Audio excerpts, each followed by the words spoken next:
face-to-face self-titled album. Things I remember about recording the self-titled album and making self-titled.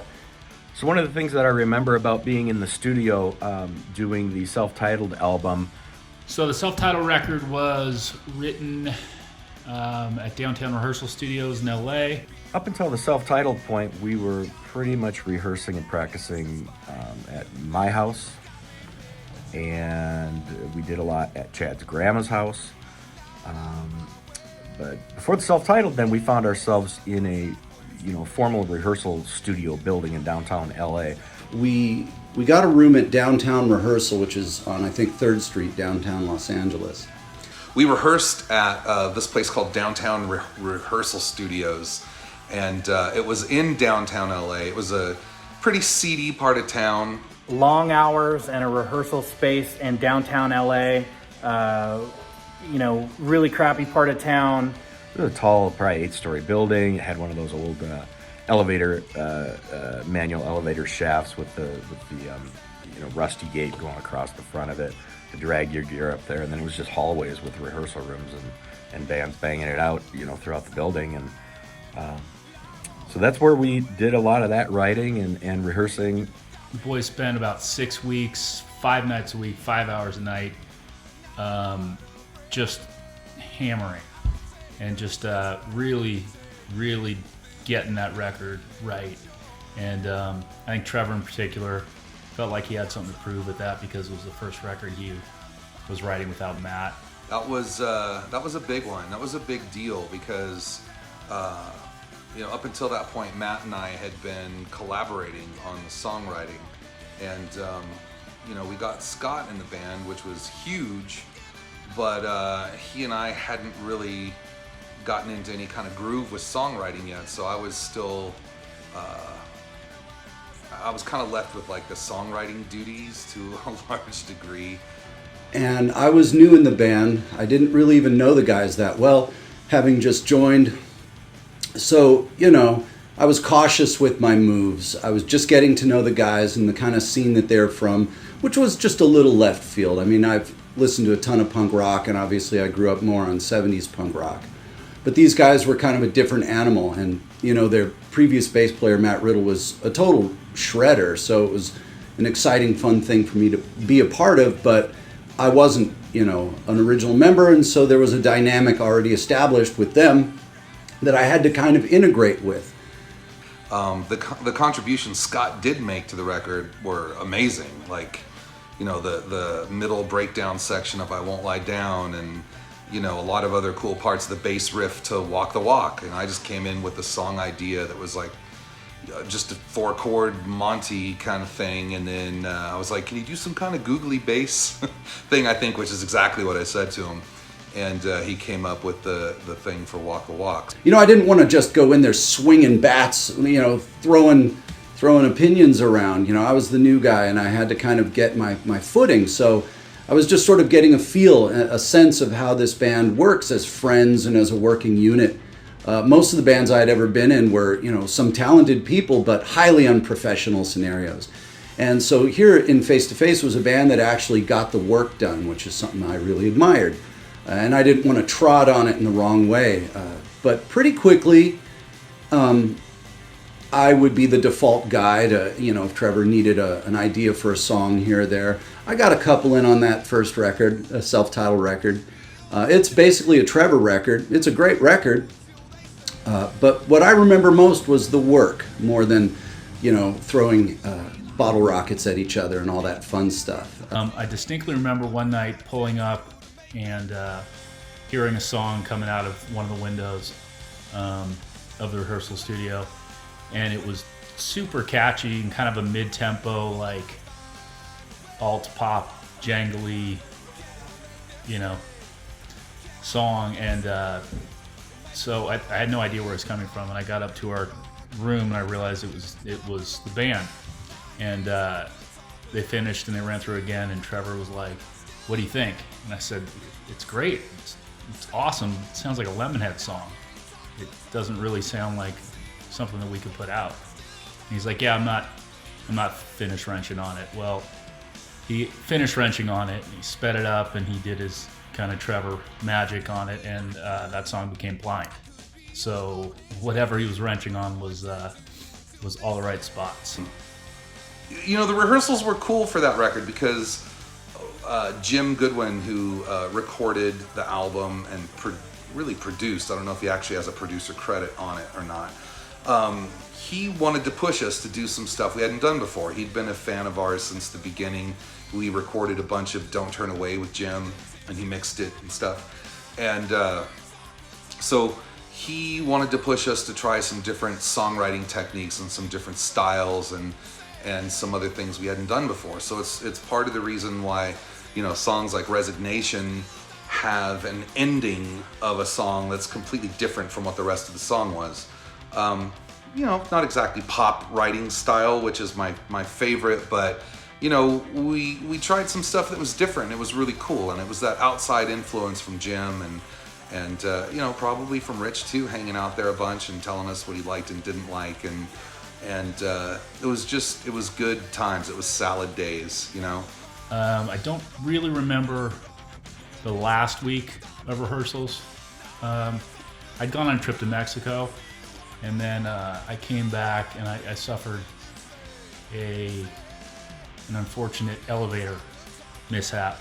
Of course, whenever guests would come, whether it be people from the management company, any of our friends, or record company people, we've always had a good time dropping firecrackers, M80s, bottle rockets down that elevator shaft onto our guests that were attempting to come up to us.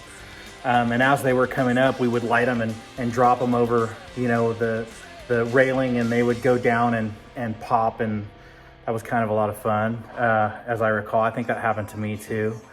And I was left with a concussion and some shrapnel injuries. So yeah, that last week is kind of fuzzy, but overall it was a great experience.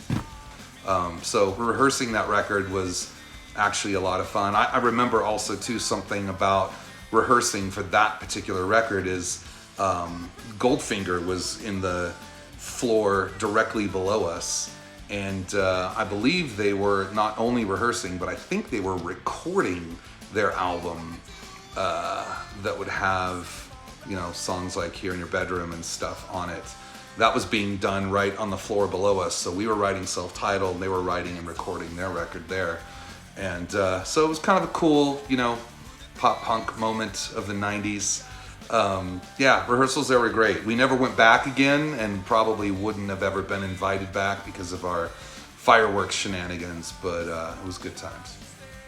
We actually did a short tour. It was like 2 or 3 weeks where we just beat the crap out of the stuff live, gave it that, you know, live treatment. So once we got back, we went right into the studio and cut those tracks. So it had some of that feel of like, you know, this stuff's been road tested, which isn't usually the case with a band. They write stuff, they record it, they take it out on the road and find that they play it with a different energy and a different strength. Well, you know, we tried to get that going first and then take it into the studio.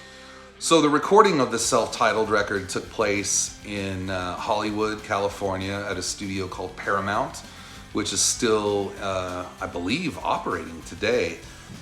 Jim Goodwin was manning the boards for that, and he had worked with the band before, but he was, you know, a new guy to me. And once again, you know, I basically just sort of did my part. I played my bass lines, and I just sort of let them run the show. You know, this was something that they had a firm grasp on. I say they, but I really mean Trever. You know, he's always kind of been the head honcho. And knowing they had worked with Jim Goodwin before, you know, they clearly had a rapport. One of my favorite recording sessions of all time was self-titled with Jim Goodwin. Was just, you know, super easy. He's a great guy. He's able to get the best out of you in every performance, and that's huge when you're working long hours and putting in the time that it takes. One of my fondest memories of recordings was with Jim. Jim had a pet bird, I remember at the time, a cockatiel that he would bring into the studio and would sit on his shoulder, and that scared the hell out of me because big giant birds are terrifying. A couple cool things about making that record is we had a little bit of a budget. It was our first record on A&M Records, major label. So we got to do some cool stuff that we hadn't done on previous records. Like we rented like a whole bunch of different amplifiers. I got Vox AC30s and an orange half stack and different Marshalls and some Fender amps and all. We had this big wall of amplifiers, and that was really the first record we had ever had the opportunity to try out rental amps and a whole host of guitars as well. It was the first time that we rented the drum kit from a professional rental company in Los Angeles called the Drum Doctor. They handle a lot of bands that would be recording, and at a certain point you don't use your regular tour kit or your regular practice kit. So that was kind of a first for us on that one. And I remember the snare drum that we used was a real hot item. It was called the Ludwig Bell Brass snare. Apparently there was only 2 in the world, and they were almost always out with other bands, being rented for their recordings. And the Drum Doctor, the guy told me that this Bell Brass, before it came to us, it was down in South America. I think he said like Soundgarden or something was using that snare drum. I remember one extravagance was a ton of guitars and amps we brought down. Anything we could borrow from a friend or get loaned or whatever. And I think another extravagance was the Persian rugs left over from Concrete Blonde, I think, had been in there. They had candelabras, so they had dripped wax all over the floor and stuff like that, which was charming. And then the kick drum, we requested and found one that was a little bit more thuddy, a little bit deeper sound that we wanted to use for certain techniques on a couple of songs. And that one was actually used for decades in many major recordings, including a couple of Johnny Cash records, which I thought was really cool, and it was a real honor to play, on that caliber of instruments with that kind of history. We had, Fender Jazzmaster, Strats, Les Pauls, everything. I don't know. I can't even remember all the different kind of guitars we have. If I can find it, I'll dig it up and we'll try to put it in this video. I know there's photos somewhere of Chad and I posing in front of all of these cool rental amps and guitars. So that was a lot of fun to play around with the different guitar and amp combinations and try new tones and stuff.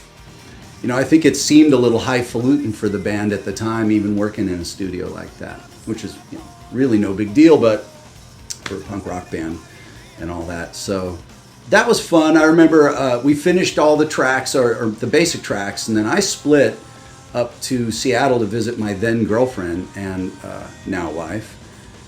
And I got a call from Trever, hey, we want to recut a couple of the tunes. So I flew back down. I remember we did that. It might have been I Won't Lie Down and Handout or something that was deemed funky. So we recut that. We had demoed up the song I Won't Lie Down while we were rehearsing. And we got one of those classic major label quandaries that you hear so many people talk about, where the A&R guy loved the demo version of I Won't Lie Down, but then when he heard the recorded version of it, he thought it sucked. So that was kind of a bum out for everybody, but that's like the classic beat the demo thing you hear people talk about, Also, we wrote the song Take It Back in the studio. Up until that point, we only had, X amount of songs. I don't think there were any B-sides or outtakes from that session. Like everything we recorded, we used on the album. So we might have done some cover songs or something. I think Paint It Black was done around that time, but I don't even think that was done during the Paramount sessions. Mixing, we worked at Ray Parker Jr., the I Want a New Drug guy. No, wait, that's the song we stole. It was Ghostbusters. We mixed the record at a recording studio that was called Amer Ray Can, emphasis on Ray, R-A-Y in the middle, because the studio was owned by Ray Parker Jr., the guy of the Ghostbusters theme song fame. Ghostbusters! So we mixed at his place with sort of 70s legend Ron St. Germain doing the mix. We hired Ron St. Germain to mix the self-titled record, and I distinctly remember my first phone call with the Saint, and I figured out his name was the Saint because I got his voicemail when I called, and it simply said, "This is the Saint, and home I ain't." And I think that was pretty much what sealed his hiring. At the time, he had been out of the mixing game for a while, but after he mixed our record, he went on to do like 311 and a bunch of other like big records. So I'd like to think our record was kind of a little bit of a comeback for Ron. When it was time for him to come out, the Saint boarded his single-engine Cessna from, I believe, the East Coast and flew himself out to Los Angeles because the Saint did not trust commercial airlines, and he would enthrall us with tales of commercial airline mishaps, and which we didn't really need since we were all terrified of flying at that time. Anyhow, so yeah, but the Saint fed right into those fears. He was a really cool dude. A little left field, I think, for those guys. He was a bit of a wild man, you know, always had porn blaring in the background and lava lamps. You know, he really set a mood when he was working on stuff. He came up with some cool edit ideas for some of the songs and a couple little echo things, like the echo in Complicated, you know, when it goes, "You're never gonna see what you like, see what you like." He added that echo. That was his idea. I remember liking that, thinking it was really cool. And also, he edited "Take It Back," the song we wrote in the studio. He came up with a cool edit for that worked really well. So he did really contribute creatively to the record, and I think he made the record sound really, really good. I remember specifically when the record was done being mixed.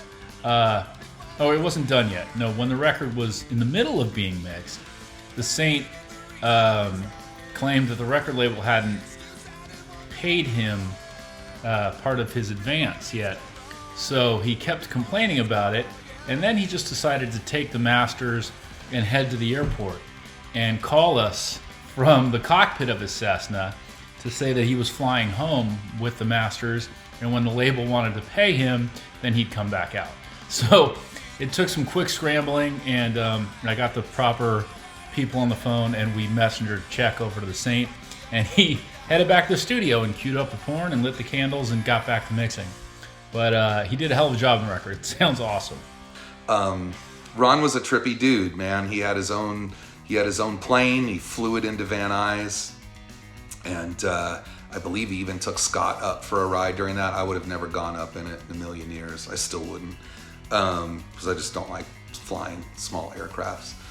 Me being the big scaredy cat of flying, I actually took him up on the offer. I thought, how exciting. So one Sunday, he and I took his plane out over the high desert, and that was really something thrilling for me, never getting to sit like in the front, and he even let me take the controls. I'm carving that thing through the sky. It was amazing. Trever really wanted to get the artwork right with this record, and so he and I worked with a guy named Andy Lenoski to do the art, and we hired a friend of ours named Wade, and Wade played in a bunch of bands that we've toured with and known him around forever. But Wade had white hair and a bunch of tattoos. So we dyed Wade's hair black, and then we airbrushed the tattoos out, and he became the man in the mirror. When the album came out, everyone thought that was Trever. So I think to this day, everyone still thinks that that's Trever looking in the mirror, which it's not. It's Wade. So, yeah, that was the recording process of Self-Titled. I think it's a great sounding record, and I still think that, you know, it holds its own today. Self-Titled is one of my all-time favorite recording sessions and writing sessions and all of the above. It was just a great experience across the board, and you know, we got to spend a lot of time together and do this as our job, and was just, you know, wonderful for me to spend that time with those guys. And I look back fondly at those times, and it means a great deal to me to have been there. And I think it's a pretty good record too. You know, for all the pluses and minuses I have for the record, I personally am really proud of it. It's my entry to the world of face to face, and it's been a hell of a ride. Proud of my time served, you know. Love it.